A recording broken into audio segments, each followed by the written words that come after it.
In the last few weeks, I've started a whole series on green woodworking. I built a shave horse from construction lumber, and I've been learning how to use my draw knife. I also explored a patch of woods in my neighborhood to look for an outdoor workspace and see what species of tree I might be able to get around here. The next thing is to find a steady source of fresh-cut green lumber, and I think I can do that. But then I'm going to end up with big logs or maybe even a whole tree trunk out in my backyard.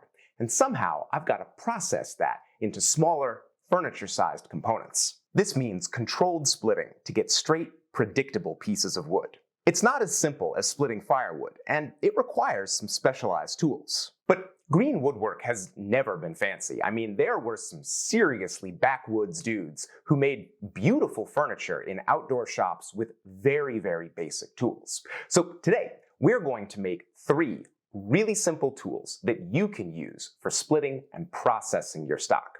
And I know you're thinking, 3 tools in one video, how is that even possible?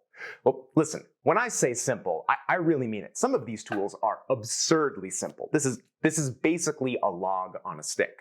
You can make this. I mean, I really hope you can make this.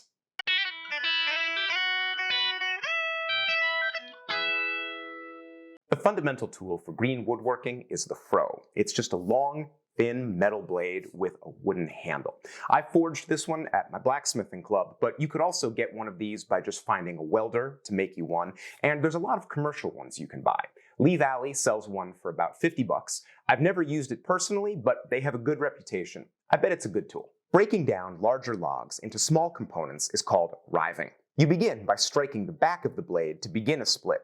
Then you use the long wooden handle to lever the tool sideways, so your split follows the grain. Here, I'm separating the sapwood from the heartwood on this piece of red oak. The levering action of the Froe allows me much more control than I would ever get with an axe or a wedge. Before you can lever your wood with the Froe, you've got to strike the back of it to get it started. And obviously, when we're hitting things, we usually use mallets.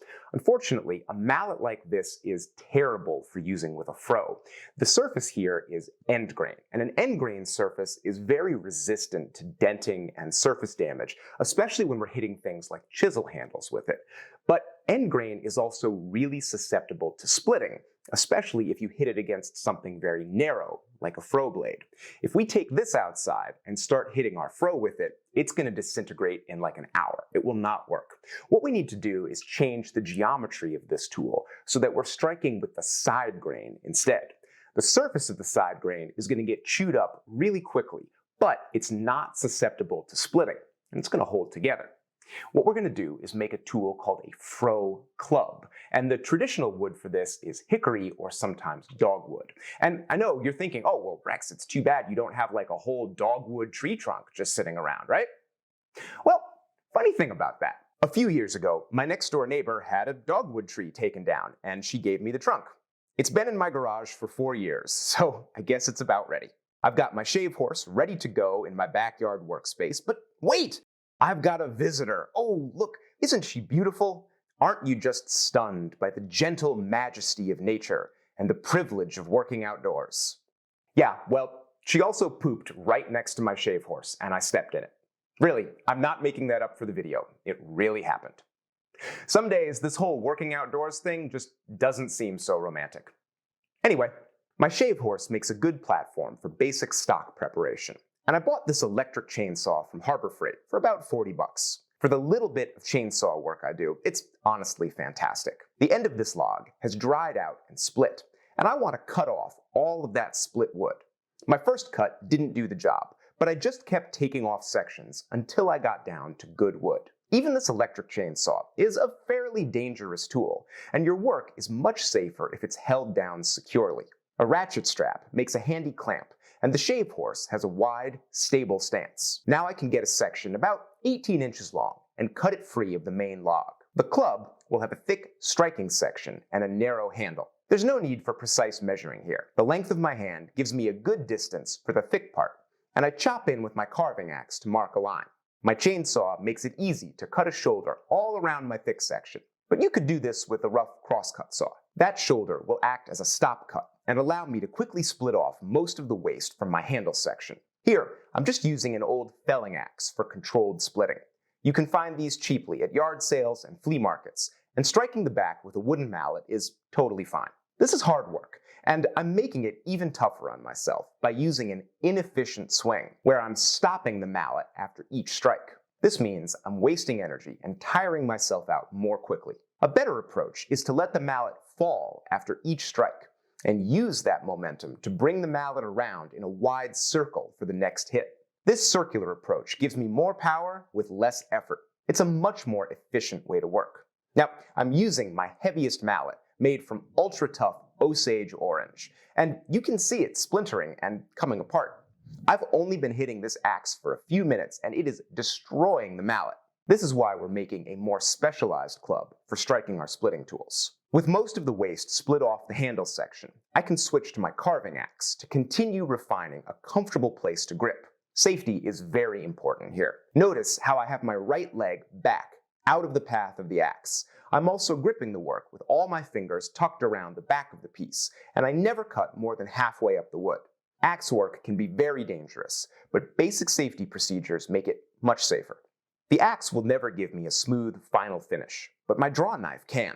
The Froe Club won't fit in the Sawhorse the way it is, but it's easy to use a scrap to put the platform at a different angle to hold larger work. The club still isn't held tightly enough, but another scrap tucked under the handle gives me a solid grip, and I can get to work with the draw knife. Unfortunately, this hard dogwood is slow going, and I quickly realized that I haven't taken off enough material with the axe. So it's back to the block to take off more waste. I actually went back and forth between the Sawhorse and the block several times during this project. I finally figured out that you need to do about 90% of the work with the axe and only use the draw knife for your very final finishing. You can learn from my mistakes and get yours done much more quickly. Once the handle is close to size, the draw knife can get in and do its real work.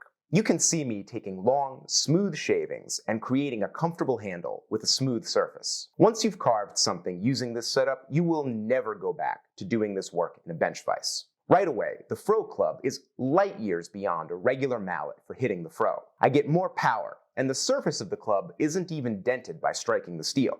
I do have one problem though. The transition between the handle and the head is much too abrupt. That right angle is going to cause a stress riser and make the head much more likely to shear off. So it's back to the block again to take off that sharp outer corner with the axe. This time, I've learned my lesson, and I get most of the work done with the aggressive axe before I return to the Sawhorse and use a big chisel to work that transition into a smoother curve. This still isn't ideal, and the line between the handle and the head is a little bit too abrupt. But it's also the first time I ever made one of these, so I'm going to cut myself a break and just use it. Oh, and don't bring your Froe Club into a climate-controlled house. Greenwood in the round will split if it's too dry, so I'm going to store mine in the garage. Now I have an effective way to knock the froe into the wood, and I should be able to just lever this log apart. But some pieces are tough, and you can't get enough leverage to separate the fibers or control the direction of the split. Our froe can work much better if we build a riving break. There's lots of ways to make these, but one simple method just involves an old beam. And I happen to have a couple of those. I'll make a couple of chainsaw cuts, spaced so that the average piece of wood will fit between them. Then I can split out the waste. This beam is Douglas fir, and it's very easy to split. Just having a big notch allows me to massively increase the leverage I can exert with the froe. I can also push on the piece I'm riving to adjust the direction of the split and get an even piece of stock. Now, I know a lot of you don't have big beams of wood sitting around, but that's fine. You can just get a couple of 2x8 pieces of construction lumber and bolt or laminate those together and then cut your notch. You can also make a more traditional riving break using a Y-shaped section of a tree, or you can build a vertical one out of 2x4s. There are lots of great designs out there. Just Google the phrase riving break and you'll find a whole bunch of ways to make this tool. Now, all the wood I've worked with so far in this video has already been broken down into smaller split sections. I bought this oak from a firewood dealer and he split it into quarters before I took it home. But a lot of the time that's not going to happen, and you're going to be working with big pieces of green wood in the round, and those can be very challenging to split. I've got a wedge and an inexpensive sledgehammer, and they work great. But I only own a single wedge, and it can't split a big block of wood by itself. I might also bury it all the way in the log and not be able to get it out. Obviously, I can buy more wedges, but I don't need to. I can make all the wedges I need out of wood. In the world of green woodwork, wooden wedges are called gluts, and you want to make them from a dense, durable timber. Hickory is traditional, but I'm using Norway maple, another hard, dense wood. You can go straight to the axe and start shaping one end of your billet into a smooth wedge shape. If we've learned anything today, it's to do as much work as possible with the fast, coarse axe. So I stick with this tool until I have that wedge almost complete. I want my sides to be flat, not curved in either direction, and I'm going to take the tip to a sharp point. Once I have a single wedge mostly shaped, I'll rotate the piece 90 degrees and chop an identical shape at the other end. It's most efficient to make 2 of these at a time, which is why I have them at either end of this small log. The axe gave me the basic shape, but it needs refining. The way I have the wedges oriented, I can easily grip one wedge in the shave horse, and the other is held flat, so I can work the surface with the draw knife. Then I can just rotate the piece and keep working. After both the gluts are smooth and finished, I can just saw them apart, and I'm done.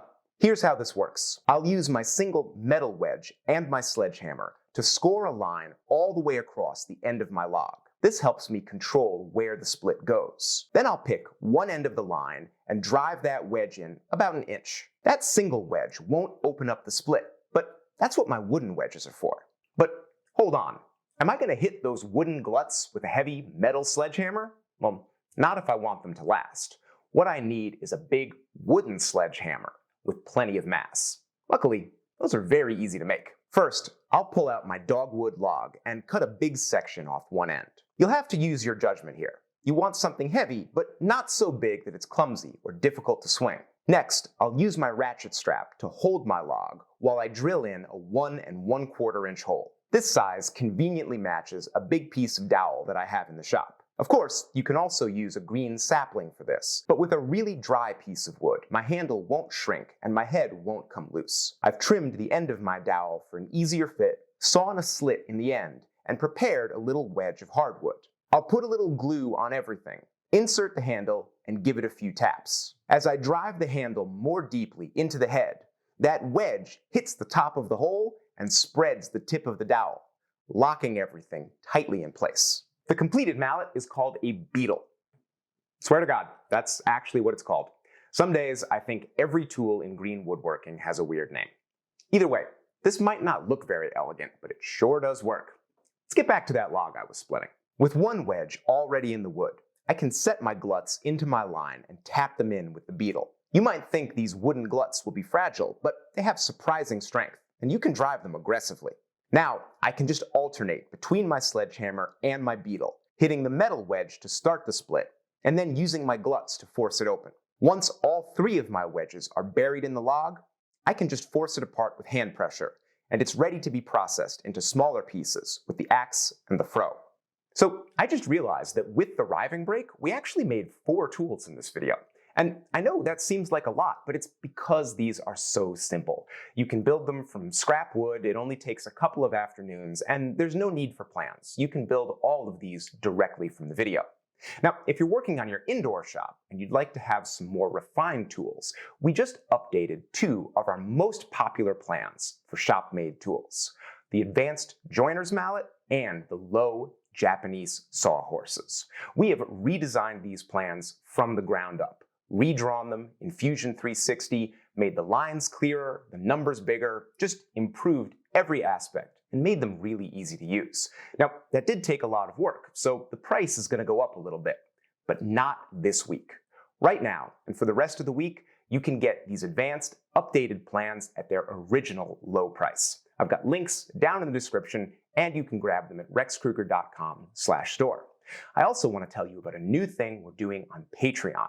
We've rolled out a new series called the Workbench Sessions. It's a monthly, hour-long lecture by a big name in the world of woodworking. We just had the first one, and it featured Shannon Rogers, the Renaissance woodworker who also owns the Hand Tool School, and he gave us an amazing, kind of humbling lesson on sawing and sawing techniques. It was incredible. Next month, we're going to have Ron Hock come in and talk about blades and sharpening. He is a huge name in custom plane blades, and he knows everything about this. These videos are never going to appear on YouTube. They're only available to my patrons at the $5 and $7 level. So if you'd like to get in on this amazing exclusive series, go on over to patreon.com/Rex Krueger and sign up to become a patron. My patrons make this stuff possible. And my audience members make this possible. Even if you just watch these videos and don't do anything else, that's fine with me. I'm glad to have you. See you next week.